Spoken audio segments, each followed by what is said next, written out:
DJON and AspMedia brings you Asphere's Cafe. The cafe is now open. Asparagus, pasok!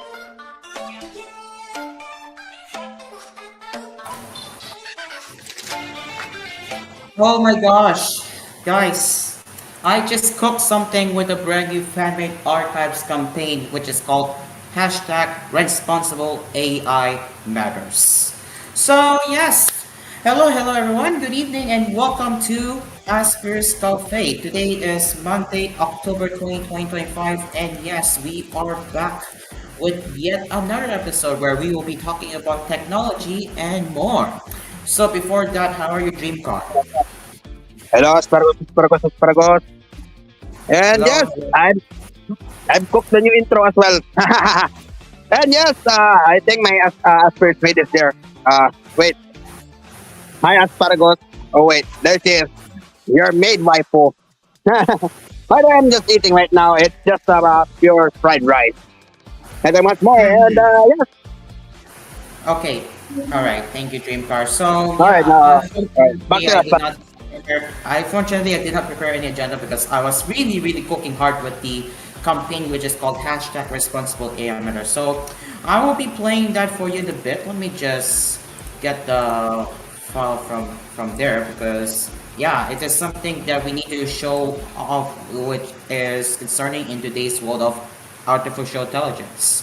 So let me just find family archives there, and we will be playing it right on the show. Right here. Let me just play here.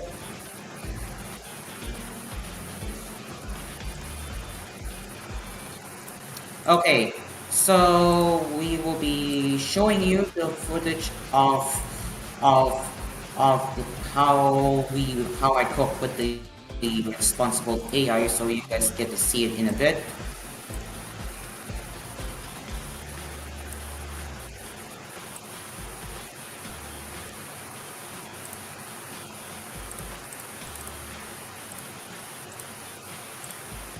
And I'll also make sure that it's working. Just give me a little bit here.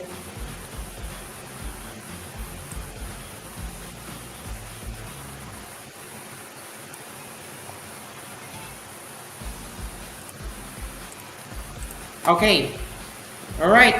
So here is our newly launched campaign about the responsible AI, and let me just tell everyone right now, please use artificial intelligence responsibly because in today's world, image generator tools are getting really better at replacing title cards with its near accurate font, and it's very scary. So what comes at the cost? Let's watch this.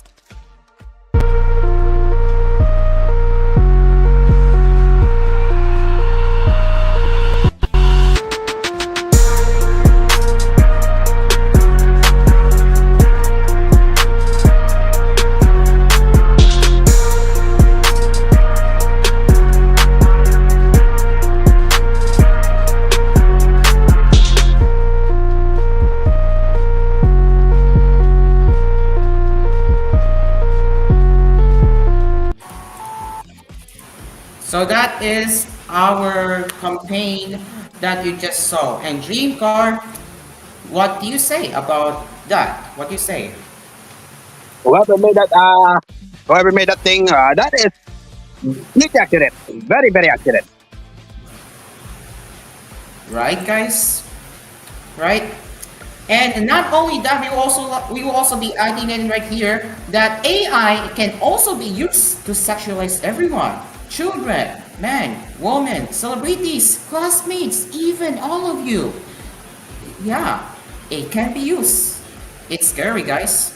And also, it can also be used to scam the elder people using the latest voice cloning technology. And that is also very scary to keep that in mind. So yeah, that right, what you just saw right there in the video is that it will be uploaded on Family Archives YouTube channel later. Yeah, I repeat, it will be on Fanbase Archive Studio channel later as a reminder for everyone to please use AI responsibly. So yes, without any further ado now, let's get into the tech topic, of course. So, and I have not prepared, so I will be hovering over to the tech news category and see what's there.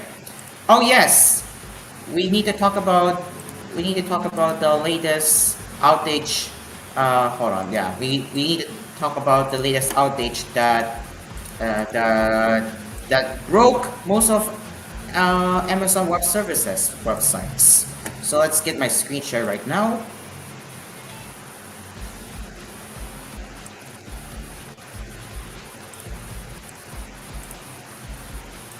All right, here it is. Oh, oh, whoopsie daisy. Okay, so here is coming from The Verge, and yes, it just came in today. So this is well, Reddit is also affected, by the way. Let me just add it right there. So Amazon Web Services is currently experiencing a major outage that has taken down online services including Amazon, Alexa, Snapchat, Fortnite, ChatGPT, Epic Game Store, Epic Online Services, and more. The AWS status checker is reporting that multiple services are impacted by operational issues and that the company is investigating increased error rates and latencies for multiple Amazon Web Services in the US East 1 region. Though, outages are also impacting services in other regions globally. Users on Reddit are reporting that the Alexa smart assistant is down and unable to respond to queries or complete requests, and in their own experience, they found that routines like preset alarms are not functioning. The AWS issue also appears to be impacting platforms running on its cloud network, including Perplexity, Airtable, Canva, and the Mock Downloads app. The cause of the outage hasn't been confirmed, and it's unclear when regular service will be restored. According to Perplexity CEO Aravind Srinivas said on X, quote, Perplexity is down right now. The root cause is an Amazon Web Services issue. We're working on resolving it, end quote. The Amazon Web Services dashboard first reported issues affecting the US East 1 region at 3:11 a.m. Eastern Time. Quote, we are actively engaging and working to both mitigate the issue and understand root cause. We will provide an update in 45 minutes or sooner if we have additional information to share, end quote. That's what Amazon has said about that. In a 5:27 a.m. Eastern Time update, Amazon says quote, we are seeing significant signs of recovery. Most requests should now be succeeding. We continue to work through a backlog of queued requests, end quote. And this is not the first time it happened because it started in 2020, 2021, and 2023, and now this year, which took most of the sites down. So that is the Amazon Web Services outage news that we are hearing right now, and I am pretty sure Reddit was also impacted by the outage. But if we go on to check the Reddit, you can see their website is not loading, as you can see. Yeah, it's very slow apparently. And what I also have encountered while browsing through various subreddit or just one subreddit, it would not load the latest post. It would instead load a month old post, which is not supposed to happen. So yeah, Dream Car.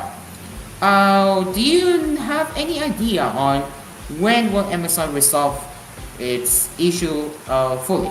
Because we don't really know if Amazon is going to like take a day. Well, I don't know. Right. So it's still doing an update for the AWS, but as of now, we don't have any updates from Amazon when we'll be updated or fully resolved the problem. So yeah, nothing much more. Okay, thank you very much, Dream Car Karaoke. It is now 6:40 p.m. and you will be taking a break, and I will start compiling more of tech articles that we will be preparing. So yeah, don't go anywhere. We will be returning after these advertisements. Brought to you by Delson, Asphere Appliances, Simcast Pizza, Kapinoy Coffee, Melody Mart, and Sheraton Sitpa. 6 point.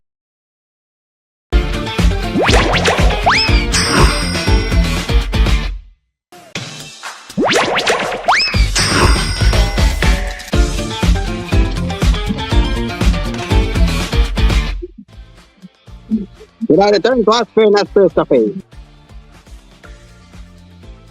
And we are back. It is now 6:46 p.m. as we continue our tech cafe right here.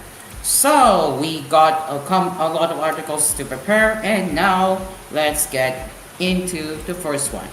And what's interesting is that X is building their marketplace for inactive handles.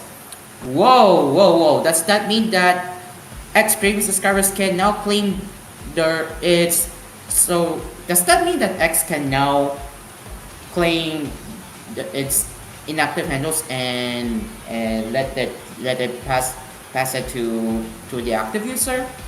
Wow, right? Now, yeah, let's get into that real quick as we speak.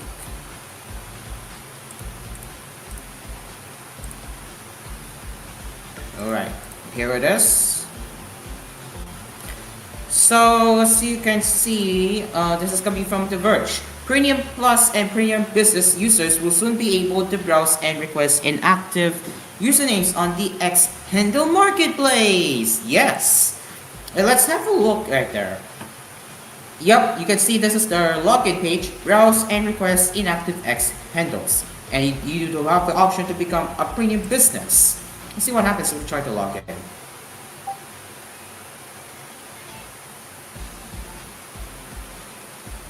Okay, I think I have not logged into X, so I'm just gonna close it for now. But anyway, continuing here, handles are going to be broken up into two broad categories. Priority handles will be free and often include full names, multi-word phrases, or alphanumeric combinations. Rare handles, on the other hand, will be a paid option and may be priced anywhere from $2,500 to over 7 figures, depending on demand and uniqueness. X is treating this not as a one-time perk, but as an ongoing service to lure in more paid subscribers. If you secure a new handle, your old one will be frozen. The company says it may eventually offer a redirect option as a pay-on. Well, that's good. That's a good thing at least. Or more importantly, if you ever downgrade your X subscription, your account will revert back. Your account will revert back to your original username, and you will lose access to the one you snapped through the marketplace. You heard that right. So if you let's make an example right here, guys. If you're going to get X premium subscription and claim the how do I say this? And claim the most luxurious username, and then later on, if you just do decide to cancel your X subscription, EX, your claim handle that is considered luxurious and paid from X Marketplace will be gone. So yeah, imagine that. Just imagine that. So Dreamcar, what do you think about this? Nothing much more to expect on X, but Premium Plus and Premium Business made a little bit off the money for this one. It's too much expensive. Yeah, not gonna pay that one. But aside from that, yeah, who is going to pay for that, right? Like, who would pay for that? And imagine if you cancel your subscription, it's going to be reverted back. So it's pointless. You don't get to keep anything, right? All right. Aside from the X, we have Microsoft with their Windows 11 widget. Of course, they have possibly made into another UI makeover on the widget board. And would do my eyes see the calls again. If Mark Morales would see this, he would be impressed. When it comes to circles, aside from the circles, you double click on the widget board in Windows 11. It's getting completely redesigned without the corner, multiple dashboards, and creative stories. So You could, or you should, of course, you could able to customize the discover food and you could also send it out. So it's now also part of the Windows 11 25.2 update. So if you don't know, it was usually first released on Windows Vista. It was introduced with the gadget, like the CPU meter, calendar, clock. Yeah, you remember that one? When it comes to the Windows Vista up to Windows 7, yes, I still remember Yeah, those. you still remember the widgets, like, Yeah, and then later it was expanded to Windows 7. They get to keep the ironic widgets, but the sidebar, it's been removed. It was removed on Windows 7, but widgets are there to stay with that. yes. Aside from that, well, even Mac OS replicated gadgets in their Sonoma release last 2023. And it was still a thriving feature in Mac OS. And of course, the first one will be Windows Vista with our Windows sidebar. So of course, but the sidebar was removed on Windows 7, but the gadget still was still there. But unfortunately for the gadgets on Windows 8 was removed. But on Windows 10, they introduced the news and interests, in which this one, so it faced a huge backlash on users who hated the idea. Oof. So while Windows 11 launched their, of course, Windows 11, they have reintroduced the widgets as a standalone feature, but it didn't receive the love that users gave for the gadgets and for good reason. So the Windows 11's widgets was initially a tweaked version of news and interest, so it still have the MSN feed. So how do Copilot added here that to show widgets with a multifaceted view on a single topic, which Copilot summarized from trusted MSN publishers, and testing the so-called curated by Copilot with insider builds. So it's not yet rolled out to all users. So in their Windows Experience blog, they shared that the Discover feed on your widgets board have been updated with a new look. It includes redesigned widgets, Copilot created stories, and the usual personalized news feed that looks neater and less cluttered in which. While the widgets as above render more look like a very interesting design. So nothing much more. So till now, for others, of course, it's just the design, but it's just widgets, and usually it's just MSN. And with the present day widgets, are of course none of them are resizable and not a touch and drag system. So nothing much more because when it comes to widgets like this one, you couldn't have like a more design to be like a gadget or something. But aside from all of that, widgets are very interesting to look at. It's like merged the news and interest and the gadgets into one. So that is what happens here to the newest update. So nothing much more, Spargos. What are your thoughts? Well, I would say about the redesign widgets. I wonder how many times Microsoft has been redesigning widgets for it over again. It's been multiple times they have been doing this, and now they're getting another redesign. But this one looks pretty good this time. So looking good for the redesign widgets feed.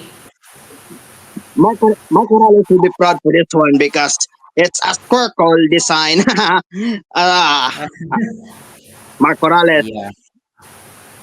All right. What do we And have now next? I will be checking on my end if I do have widgets. If I do have updated widgets, let me just turn the widgets button on. Where I've been not using this in so long. So yeah, there it is. It's on now. So let's get that entire screen share there working. Of course, I do have a screen muted, so you guys will not be hearing there. So no worries. What else? Wait, no, entire screen. Yeah, there you go. Okay, So you can see the entire screen. See how that looks like right now? It's currently sitting on the right side, but you can tell the idea of how the current widgets look like right here.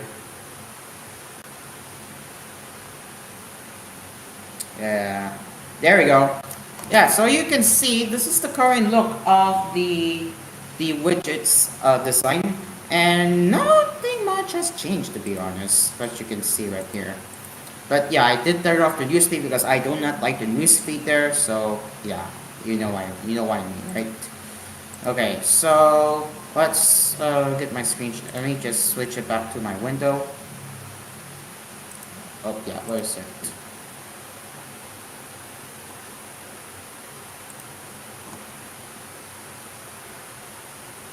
There we go. Alright, on to the next one, and this time we have the Gemini, now showing up on Google TV. It's starting with the TCL, I think. So this is coming from 9 to 5 Google. Ahead of a promise widely rolled out later this year, Gemini has shown up early for at least one Google TV user, which offers a quick look at the setup process. Google TV is adding Gemini as a replacement for Google Assistant, with new features and capabilities on the way. However, the upgraded AI assistant is currently only available on a single Google TV device, the TCL QM9K series, which starts at $3,000 but is already $1,000 off. Officially, the expectation is that the feature will come to other devices later this year for devices running Android 14. But it seems that we might be approaching a wider debut. One Sony Bravia owner reports that Gemini for Google TV showed up on their TV. The user posted screenshots of Gemini's setup process, which includes more information on how it differs from the assistant experience, a disclaimer around the reliable nature of generative AI responses, a toggle for allowing Gemini to use personal data, and a prominent UI for picking the voice of Gemini on your TV. There are 10 total voices for Gemini on Google TV, matching the number found on mobile devices. The names and descriptions of Gemini voices on Google TV are a bit different from what you will find on mobile though. So here is the first 7 screenshots you can see right here. So this is a screenshot you will see when you receive a Gemini update on your Google TV. So this is what you will expect to see. And as you go through the setup, you will see you have the option to customize Gemini right here. Let's say full results if you want. Next, you have the getting started guide. You have profiles, AI generated responses, your data. And then once you agree to these things, so yeah, once you agree to what Gemini can do, you can acknowledge by pressing acknowledge button. Then next you have the ability to select your natural voice right there. There are a lot of options to go through. So the list compare as follows. So there is a difference you will see compared to the normal Android. So Google TV Voices has Bloom, Oxalis, Fern, Magnolia, Violet, Potholes, Calathea, Yarrow, Seroton, and Amaryllis. And for Bloom, it has calm mid-range. For Oxalis, bright mid-range. Fern, warm higher. Magnolia, calm deeper. Violet, bridges accent, mid-range. Potholes, engaging, mid-range. Calathea, Australian accent, higher. Yarrow,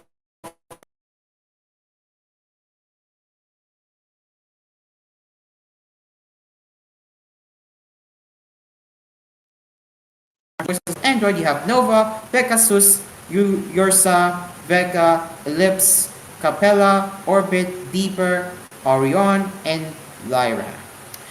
So for Nova, Cobb, mid-range, Pegasus, engage deeper, Ursa, engage mid-range, Vega, bright higher, Ellipse, energetic mid-range, Capella, British accent higher, Orbit, energetic deeper, Dipper, engage deeper, Orion, bright deeper, and Lyra, bright higher.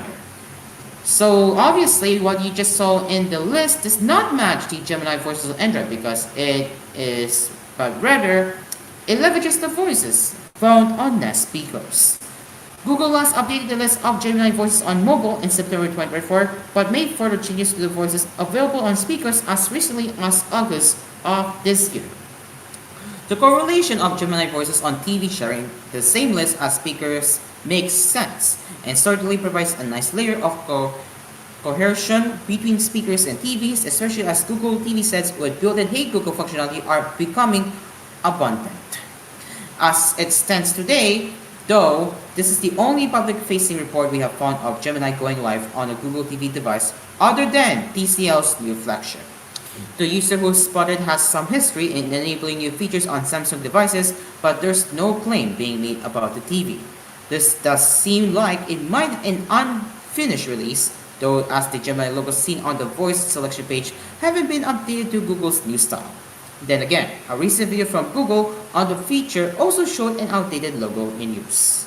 So that is the first look of Gemini for Google TV, and nothing much we are seeing here at the moment.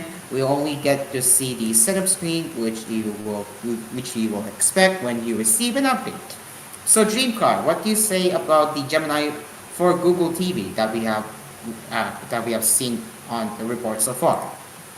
When it comes to accents, that is very interesting. A lot of accents were there. Nothing much, all of them, but at least all of the accents were there.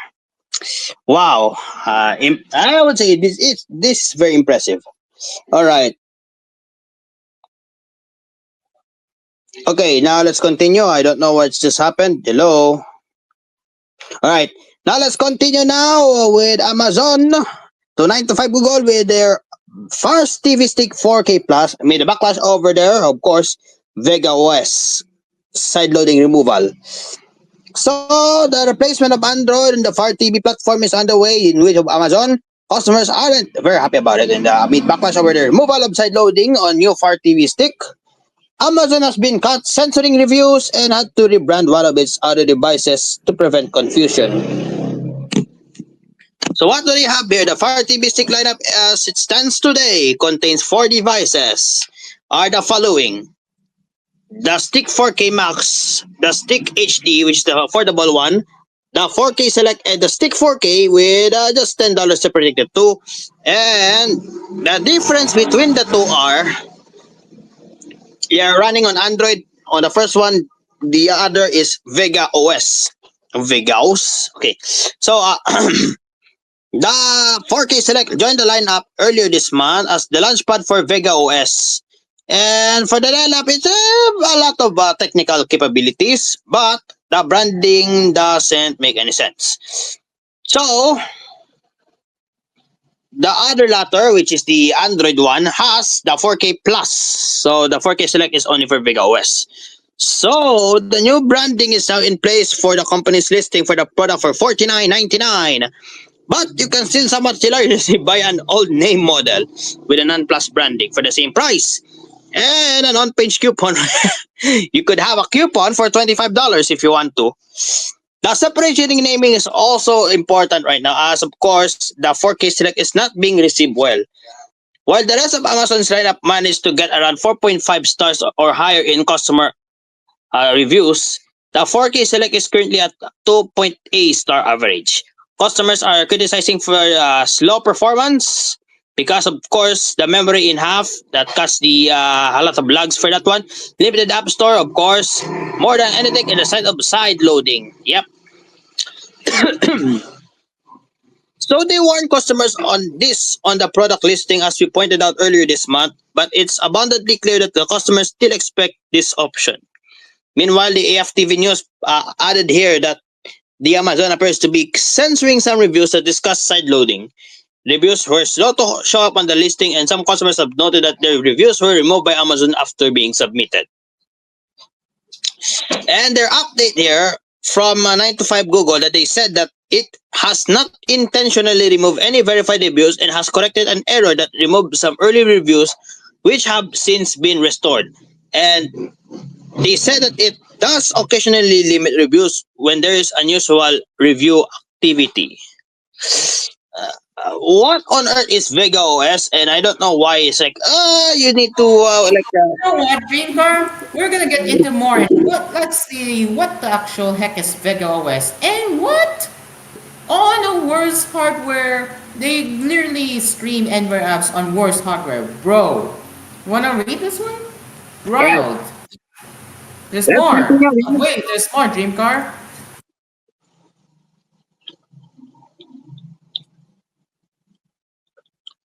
So, well, an update here continuing here that earlier this week they have held their fall hardware event, which is their next gen lineup of smart speakers, displays, streaming devices, and their so-called that I mentioned kanina. It's the Fire TV Stick Select. So, to unveil, of course, the new OS. Aside from Android, it's the Vega OS that move away from its Android style Far OS. So, well, what happened here? According to Lopas, they're not waiting around for brands like Netflix and Disney to build custom apps for their new OS to ground up, but forcing developers to take the initiative, which of course previously seen on the Amazon App Store, but didn't work. So the 4TB Stick Select will arrive with a mixture of Vega native applications and of course alongside supported clients that utilize AWS to stream directly to the device. So the result is a fairly robust library of apps at launch, though it could some come with some headaches because of course on the first part here that development docs for Vega OS has a little bit new platform. This is very new.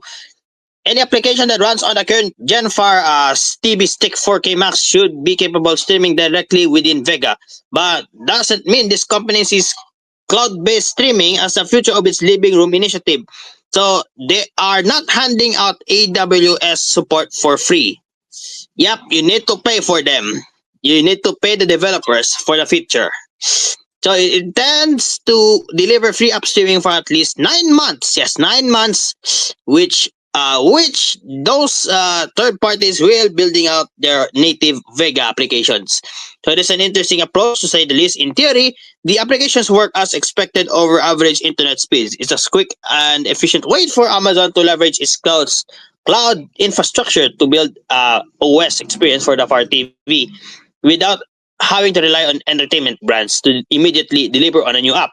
So they said that a year of free cloud hosting and more, as mentioned it to be necessary.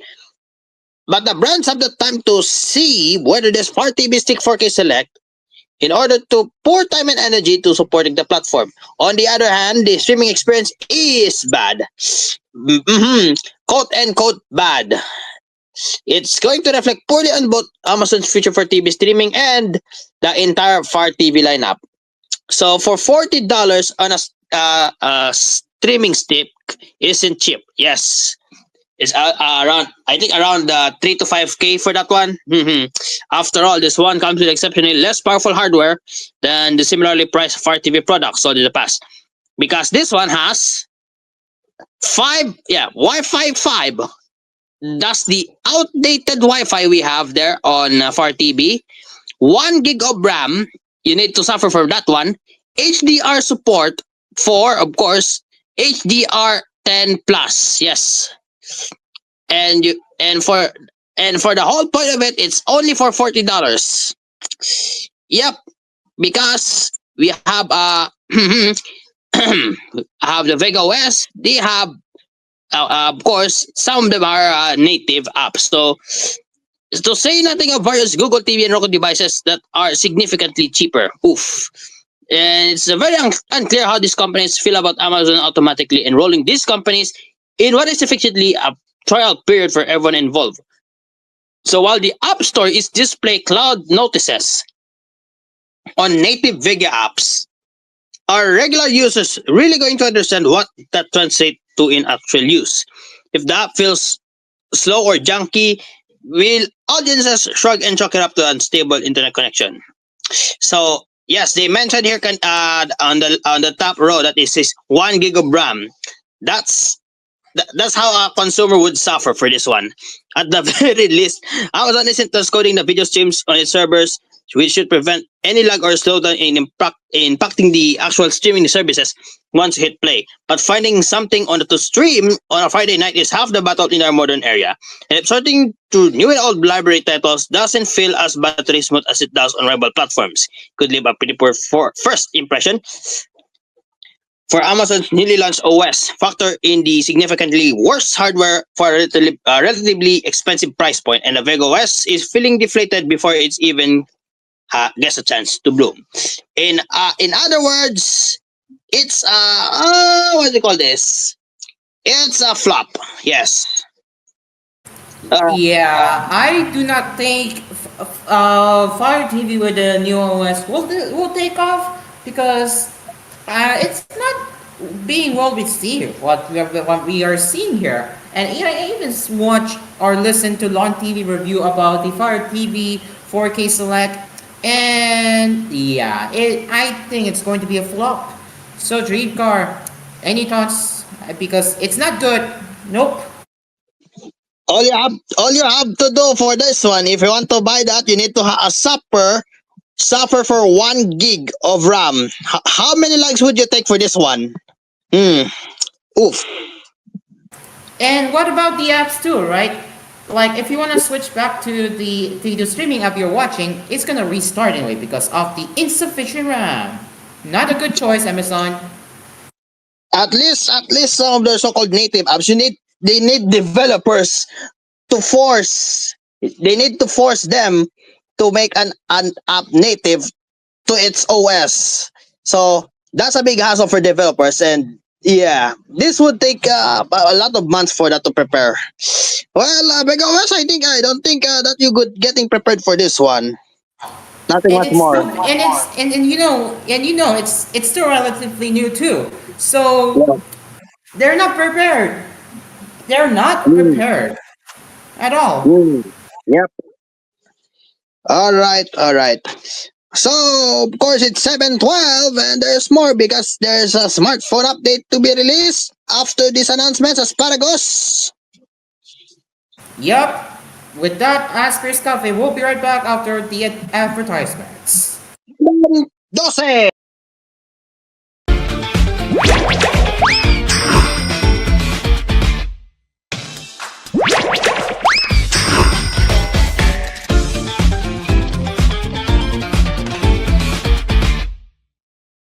And we now return to another edition of Asparagus Cafe. And we are back. It is now 7:17 p.m. and now it is time for the results. It is now time for some results. Before moving on to the usual weekly poll, smartphone weekly poll. So Dreamcar, what are the results on how GSM Arena will be improving their phone finder search? Let's see what we have now. The poll results here.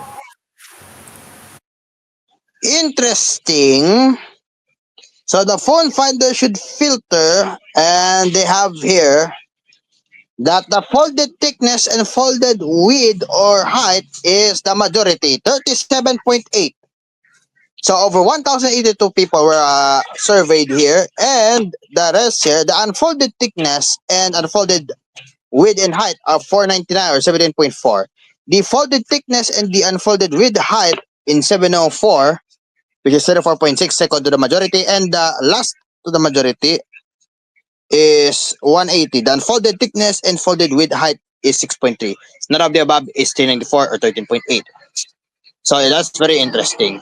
So foldable phones are of course very common, but when it comes to when you unfold them, that gets a little bit on the size though. But on the expectations, when it comes to foldables, nothing much more would happen more because it's just very similar results to some of the other phones. Now, here now is our new poll for this edition. Vivo X300 or the Pro will be your next phone. So they have the X7 series will be introduced this week, and there's no mid-size vanilla and no mini.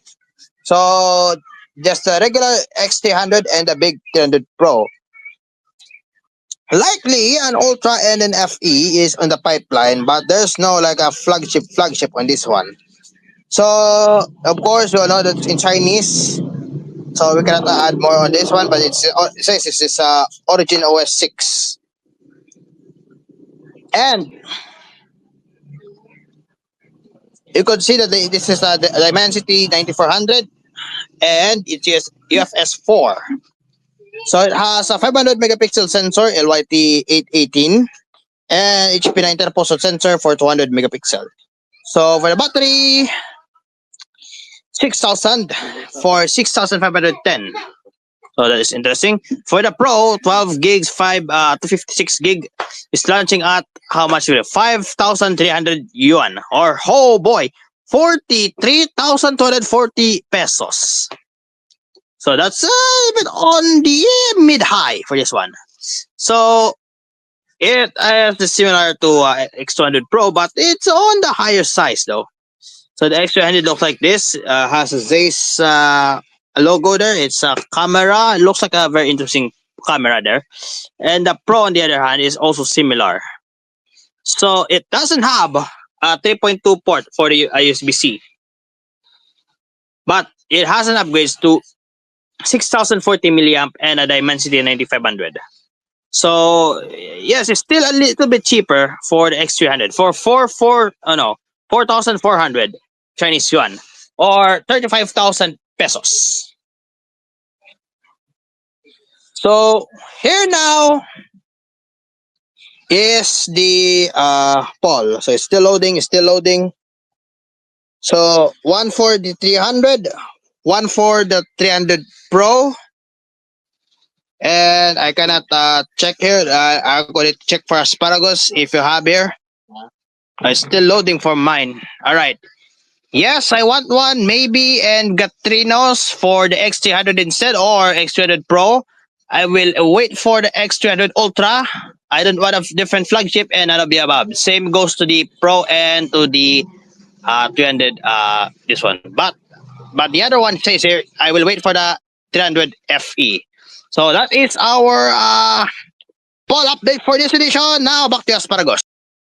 Thank you very much, Dreamcarker. Okay, now let's get into another one. And yes, this is also from GSM Arena, which now we're a bit late for this one. But Meta is giving parents more control over their teens' use of AI on Instagram. So here it is. We're going to get into what is about and why I think this may be a good thing for parents. So this is coming from GSM Arena. Once again, Meta's AI is practically everywhere on its platforms. It can be useful at times, and the company is encouraging users to interact with its AI chatbot more frequently. That includes teens and can sometimes backfire. For instance, a recent report suggests that minors are engaging in romantic conversations with the chatbot. Meta has seemingly found a solution to that. And yeah, so this was announced last Friday that according to Adam Mosseri, the chief AI officer, that new parental controls for the AI chatbot. The new parental control features will roll out early next year and will provide grown-ups with various tools. For instance, parents can block access to specific characters or completely block their kids' access to Meta AI. Additionally, parents will receive summaries of the topics their kids discuss with the chatbot. However, Adam Mosseri didn't go into details on how this will work, but Meta will have more to share soon. Meta isn't shifting the whole responsibility to parents. Adam Mosseri says the chatbot will remain available to teens with helpful information with age-appropriate protections in place. The new changes and features will be introduced only on Instagram with plans to expand them to other platforms. Parental controls will be available only to English-speaking users in the US, Canada, the UK, and Australia. Well, that no other countries mentioned for now, so we are limited to these four countries aforementioned. So while I think this is a good thing, I do wish it will be expanding to other countries as well. So having the control over Meta AI or having parental control over Meta AI is a pretty good thing, I would say. So Dreamcar, what do you think about this? I still have more to come. I still have more headlines before brewing headlines, but yeah, Dreamcar, what do you say? Uh, this is very common on Instagram. And when it comes to some sort of, we don't want to expect more on that one. I hope Meta AI would a little bit limit for that one because I don't want to dox any more of these Instagram things. But yeah, I could relate to that one. So yeah. Alright. We're not done just yet because we have one or two more before we head over to brewing question. So probably I'll say we have two more to go. So let's look for another one because I running out of time to like compile on this one. What should we cover for gap 3? But don't worry, we will have a lot to. We have plenty of time to talk about there. So let's see what's there to discuss. Oh wait, we'll save that for tomorrow. What else? Uh,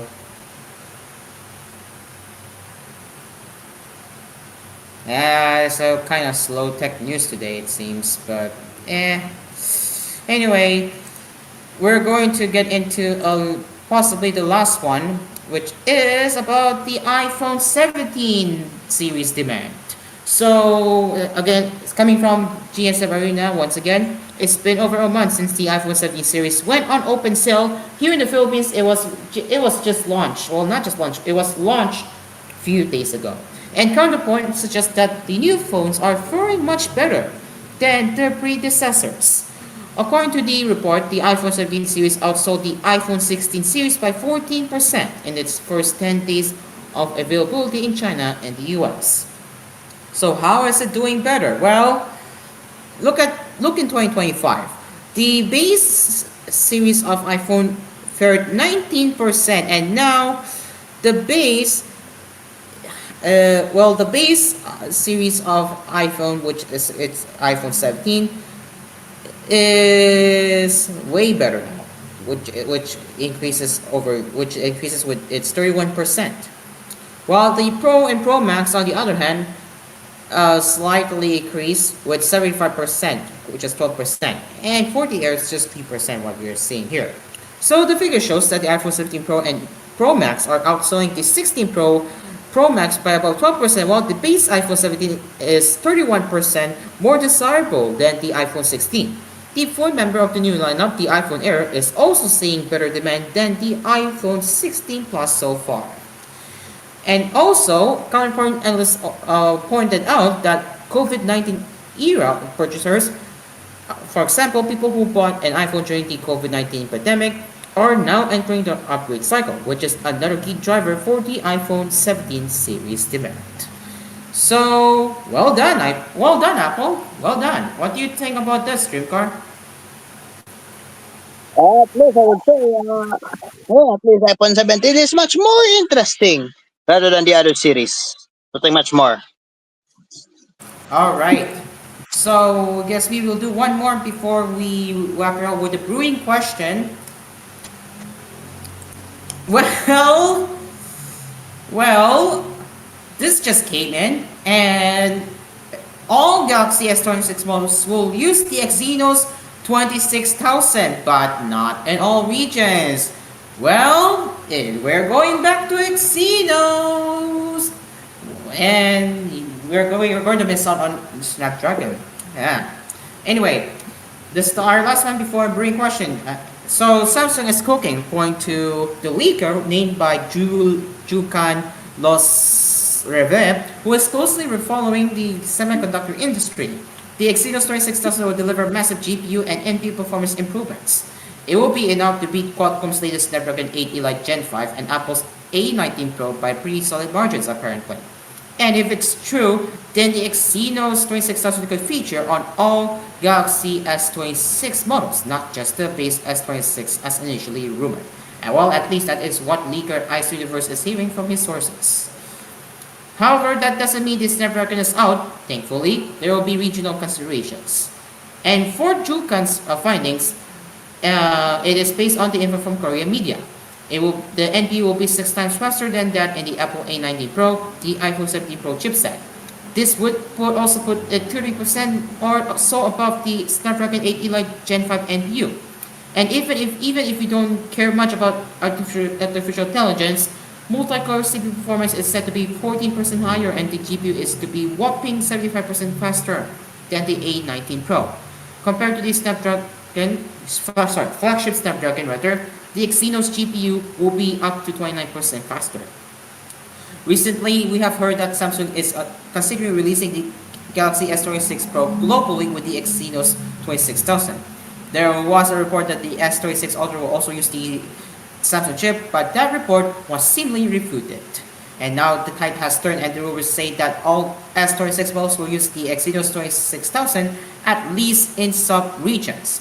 Samsung is reportedly aiming for a 50-50 split between Exynos 26000 and Snapdragon 8 Elite Gen 5 units. Phones sold in the US, China, and Japan will be getting the quad-core chip, while Korea, Europe, and everywhere else, including the Philippines, will be getting the Samsung chip. Pretty interesting on how Samsung is heading to when it comes to deciding on its phone chipset, whether it's going to be using their own chip or Snapdragon. So as usual for Snapdragon, you're going to stick with the US, China, and Japan, pretty much. So Dreamcar, what do you say? Nothing much more for the Samsung Exynos, but it's very interesting. So here now is our brewing question for this edition. If you have an X subscription, will you consider taking inactive handles? That's coming from our brewing question. Yep, that is the brewing question you just heard. And if you want to answer that right now, let us know in the comment section below. It is now 7:31 p.m. and before we go, any last words? Nothing much more because of course I would be a little bit busy for the following weeks because it's finals in our first sem. Yeah, nothing much more expectations, but when it comes to All right, college thank you life, very much. it's very common. Thank you very much, Dreamcar. And that is all for Asphere's coverage tonight. Thank you very much for joining us, and we will be back again tomorrow. And apparently, based on what I am seeing on AspMedia stream, there was some technical difficulties, which is why the screen was blank while the audio is being heard. So we apologize for that, and we will be rolling out the edited file on AspMedia's YouTube channel after the replay is processed. So yeah, once again, we will be back again tomorrow with the usual tech, and on Wednesdays we will be covering into the other topic, that is anime and Japanese pop culture. Alright, this has been Asper's Cafe. I'm Caro. And Dream Card Cafe is now closed. We will see you tomorrow. Cafe's over. Goodbye for now.